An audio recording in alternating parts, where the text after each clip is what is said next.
बच्चा अपनी माँ को लेकर कपड़े की दुकान पर पहुंचा। पहनावे से ही दोनों माँ बेटे गरीब लग रहे थे। दुकानदार ने पूछा, क्या चाहिए? बच्चा बोला, माँ का जन्मदिन है, साड़ी दिलाने लाया हूँ। दुकानदार बोला, आइए, साड़ी पसंद कीजिए। कुछ देर बाद उस महिला को एक चुनरी वाली साड़ी पसंद आ गई, मगर जब साड़ी का दाम पूछा तो दोनों माँ बेटे एक दूसरे का मुंह देखते रह गए। दुकानदार बोला, बेटे, ये 2200 रुपए की साड़ी है। लड़का बोला, मगर मेरे पास तो केवल 600 रुपए ही हैं। माँ बोली, हमें दूसरी साड़ी दिखा दो साहब, इतनी महंगी साड़ी हम नहीं ले सकते। फिर माँ दूसरी साड़ी देखने लग गई, मगर बेटे का मन तो माँ को पसंद आई उस चुनरी वाली साड़ी पर अटका था। लड़का दुकानदार को अलग कोने में ले गया और बोला, साहब, वह 2200 रुपए वाली साड़ी दे दो, 600 रुपए ले लो, बाकी पैसे के बदले में आपकी दुकान में आकर काम कर दिया करूंगा। दुकानदार को लड़के का माँ के प्रति प्यार बहुत पसंद आया। वो बोला, ठीक है, कल दुकान पर आ जाना, बता दूंगा कितने दिन काम करना है। दुकानदार ने भरोसा करके वह साड़ी उन्हें दे दिया। अगले दिन लड़का समय पर दुकान पर पहुंच गया। बोला, सेठ जी, क्या काम करना होगा? दुकानदार बहुत खुश था। दुकानदार बोला, कुछ भी नहीं करना बेटा, घर जाओ। कल जब मैं तुम्हें वह साड़ी देकर घर पहुंचा तो देखा 2 साल से कोमा में पड़ी मेरी माँ अचानक ठीक हो गई। तू तो मेरे लिए फरिश्ता है बेटे, हमेशा इसी तरह माँ से प्यार करना, उसकी आंखों में कभी आंसू मत आने देना। वीडियो अच्छी लगी हो तो कमेंट में माँ जरूर लिखें। ये कहानी आपको भावुक कर देगी और आप किसी को भी वादा करने से पहले सोचोगे। एक ठंडी रात एक अरब पति को उसके घर के गेट के बाहर एक बूढ़ा गरीब आदमी मिला। उसने उससे पूछा, क्या तुम्हें बिना किसी गर्म कपड़े से ढके बाहर रहने पर ठंड नहीं लगती?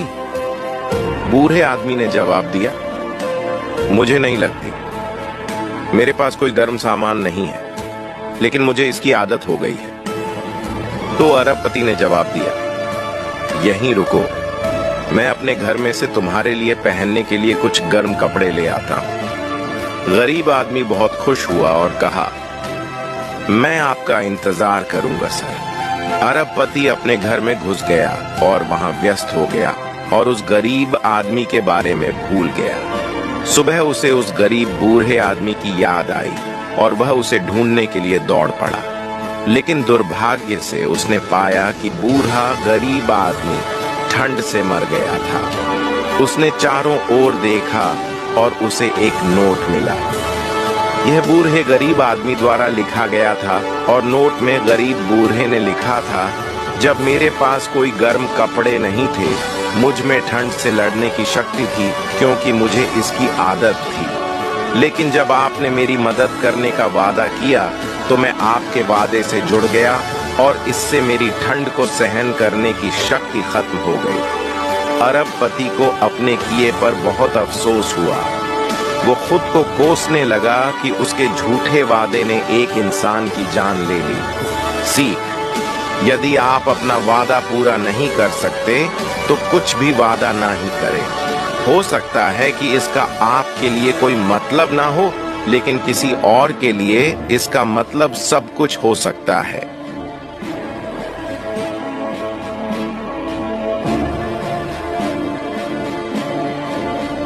अगर सक्सेसफुल होना चाहते हो तभी इस कहानी को सुनना। एक गांव में एक साधु रहता था। वो जब भी नाचता तो बारिश हो जाती और यह बात गांव वालों को भी पता थी। एक दिन शहर से 4 लड़के आए। जब उन्हें पता चली कि एक साधु के नाचने से बारिश हो जाती है तो उन्हें यकीन नहीं हुआ। उन्होंने घमंड में गांव वालों को चुनौती दी कि अगर हम भी नाचेंगे तो बारिश होगी, और अगर हमारे नाचने से बारिश नहीं हुई तो साधु के नाचने से भी बारिश नहीं होगी। अगले दिन गांव वाले और चारों लड़के साधु के पास पहुंचे और उसे सारी बात बताई। पहले लड़के ने नाचना शुरू किया।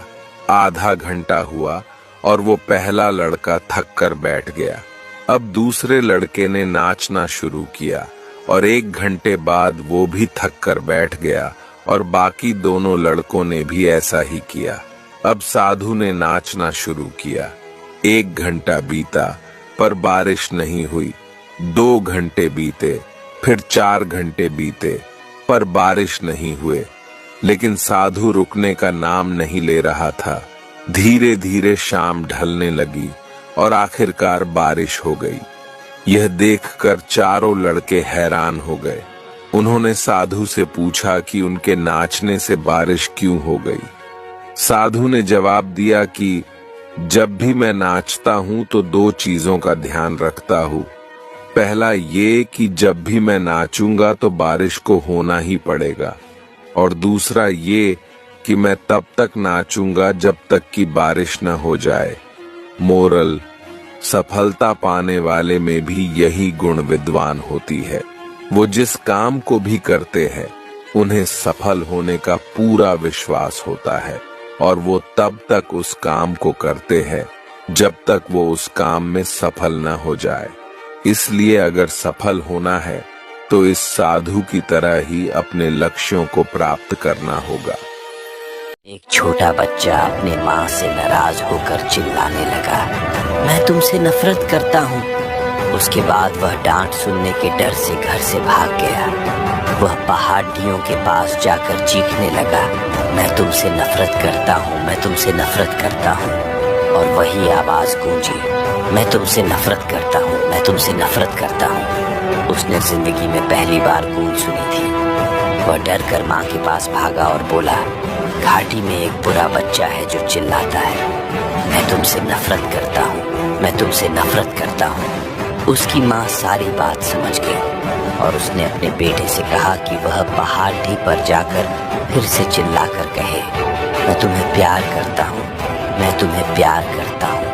छोटा बच्चा वहाँ गया और चिल्लाया, मैं तुम्हें प्यार करता हूँ, मैं तुम्हें प्यार करता हूँ। और वही आवाज गूंजी, और इस तरह इस घटना से उस बच्चे को एक सीख मिली, हमारा जीवन एक गूंज की तरह है, हमें वही वापस मिलता है जो हम देते हैं। एक बड़े से शहर में एक अमीर व्यक्ति रहता था। उसके पास बहुत पैसा था। वह पैसों से धनी था, लेकिन शरीर और सेहत से बहुत ही गरीब था। वह दिन रात पैसे कमाने में लगा रहता था, लेकिन वह अपने शरीर पर बिल्कुल ध्यान नहीं दे रहा था। उसे पैसा कमाने की आदत सी लग गई थी। डॉक्टर के पास जाने का उसे वक्त ही नहीं मिलता था। ध्यान न देने के कारण उसका शरीर धीरे धीरे कमजोर होते जा रहा था। एक दिन वह थक कर घर आया। उसे बहुत तेज सर दर्द हो रहा था, इसलिए वह सीधा जाकर बिस्तर पर लेट गया। आधी रात को उसका सिर दर्द और भी ज्यादा बढ़ गया। वह कुछ भी नहीं समझ पा रहा था कि क्या हो रहा है। तभी अचानक से उसके सामने एक अजीब से आकृति आकर खड़ी हो गई और वह बोली, मैं तुम्हारी आत्मा हूँ। आज मैं तुम्हारे शरीर को हमेशा के लिए छोड़कर जा रही हूँ। तभी आदमी घबरा कर बोलता है, तुम मुझे क्यों छोड़कर क्यों जा रही हो? मेरे पास बहुत पैसा है। मैं इतने बड़े घर में रहता हूँ कि लोग इसे सिर्फ सपने में सोच सकते हैं। आत्मा बोली, सुन मेरी बात, ये बड़ा घर सिर्फ तुम्हारा है, मेरा नहीं। मेरा घर तो तुम्हारा शरीर है, जो दिन पर दिन दुबला होते जा रहा है, कई बीमारियों की चपेट में आया है। कई वर्षों से टूटी हुई झोपड़ी में रहने की कल्पना करो। उसी प्रकार तुमने अपने शरीर यानी मेरे घर की हालत की है। दोस्तों, हमारा स्वास्थ्य हमारी सबसे बड़ी दौलत है। इसका एहसास हमें तब होता है जब हम इसे खो देते हैं। ध्यान से सुने। एक मुसाफिर खाने में 3 यात्री मिले। एक बूढ़ा था 60 साल का, एक 45 साल का था और एक 25 साल का जवान था। तीनों बातें करने लगे। जवान आदमी ने कहा, कल रात मैंने एक बहुत सुंदर स्त्री देखी। पूरे संसार में उससे सुंदर स्त्री हो ही नहीं सकती। वो सुख अवर्णनीय था। 45 साल के आदमी ने कहा, छोड़ो बकवास, ऐसी बहुत स्त्रियां मैंने देखी हैं। सुख मैंने जाना कल रात। राजभोज का आमंत्रण था। ऐसा स्वादिष्ट भोजन कभी जीवन में नहीं देखा। अवर्णनीय था। 60 साल के आदमी ने कहा, ये भी बकवास है। असली बात मुझसे पूछो।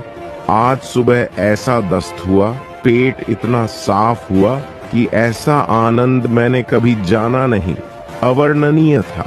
दोस्तों, संसार के सब सुख ऐसे ही होते हैं, उम्र के साथ बदल जाते हैं। 30 साल की उम्र में जवानी बड़ा सुख देती है, 45 साल की उम्र में भोजन ज्यादा सुख देता है, 60 साल के करीब भोजन में कोई रस नहीं रह जाता, सिर्फ पेट ठीक से साफ हो जाए।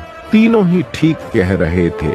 इसलिए जीवन में छोटी छोटी चीजों का आनंद लें। सुख ना तो भविष्य में है और ना ही अतीत में है, सुख तो केवल वर्तमान में ही होता है। बहुत साल पहले की बात है। एक राजा ने घोषणा की कि वह 6 दिन बाद राज्य के मंदिर में पूजा करने के लिए जाएगा। ये खबर सुनते ही मंदिर के पुजारी ने 6000 का कर्ज लेकर मंदिर की रंग रंगोटी और सजावट करना शुरू कर दिया। 6 दिन बाद राजा मंदिर में पूजा करने पहुंचा और आरती की थाली में 4 आने दक्षिणा स्वरूप रखकर अपने महल के लिए प्रस्थान कर लिया। सिर्फ 4 आने देखकर पुजारी बहुत दुखी हुआ कि अब वह कर्ज कैसे चुका पाएगा। इसलिए उसने एक उपाय सोचा।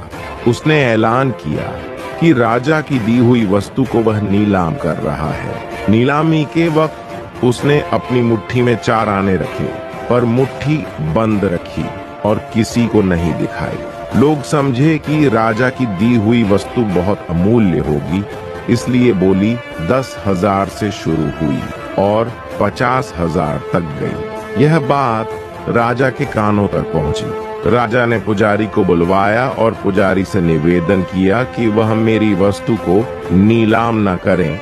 मैं तुम्हें इसके बदले में 1.25 लाख रुपए देता हूँ।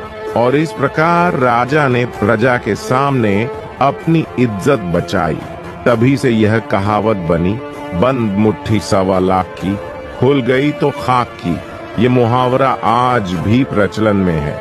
इसलिए दोस्तों, कुछ राज की बातें अपने तक ही रखनी चाहिए। एक बंद मुट्ठी की वैल्यू लाख की होती है। अगर खुल गई तो यही मुट्ठी खाक की रह जाती है। फैसला आपका है। अगर जिंदगी में कभी मुसीबत आए तो किसी से मदद मत मांगना, क्योंकि मुसीबत थोड़ी देर की होती है लेकिन एहसान जिंदगी भर का रह जाता है। नंबर 2, उन लोगों के सामने हमेशा खुश रहना दोस्तों जो आपको पसंद नहीं करते, क्योंकि आपकी खुशी उनको चैन से जीने नहीं देगी। नंबर 3, माना कि पत्थर में कमी है कि वह पिघलता नहीं, लेकिन एक खूबी भी है कि वह इंसानों की तरह कभी बदलता नहीं। नंबर 4, अपने अंदर अहंकार कभी मत पालन, क्योंकि 35 लाख की गाड़ी में घूमने वाले भी 35 रुपए के घड़े में शमशान पहुंचे हैं। नंबर 5, धोखा हमेशा अपने ही देते हैं, क्योंकि किसी पेड़ के कटने का कोई किस्सा न होता अगर कुल्हाड़ी के पीछे किसी लकड़ी का हिस्सा न होता। अगर वीडियो जरा भी अच्छी लगी हो दोस्तों, तो वीडियो लाइक करके मुझे फॉलो भी कर लो।